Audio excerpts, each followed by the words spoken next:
To differentiate between allergy symptoms and COVID-19, there are a few things that you have to consider. First is, what is your risk of actually having a COVID infection? If you've been following the Public Health Agency of Canada's recommendations for physical distancing, you've been washing your hands with soap and water for at least 20 seconds, or you've been using hand sanitizer, and you've not been in contact with someone who's had a COVID infection, the likelihood of you having this infection is quite low.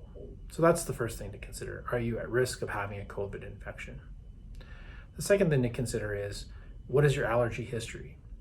So if allergies are typically bothersome to you at this time of year, and the symptoms that you're experiencing are typical of what you've experienced in the past, well, that might tell you that these symptoms are due to your allergy and not due to COVID.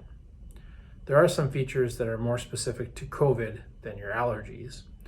The symptoms that would be more specific to COVID include potential fever, muscle aches, joint aches, and feeling quite fatigued. There are, however, overlapping symptoms for both of these diseases, and those are mostly in the upper respiratory tract, so in your head and neck. So things like a runny nose, postnasal drip, or maybe a cough after having some postnasal drip. So those would be the symptoms that would maybe overlap between the two.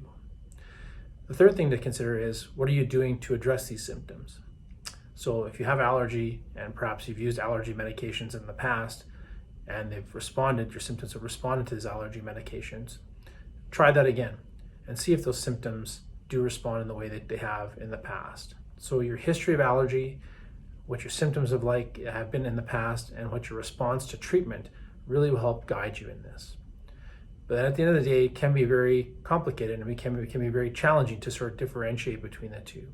So if you're really concerned, the best thing to do is to get tested, to call 811 and make arrangements to get a nasopharyngeal swab to help determine whether or not you have the infection or not.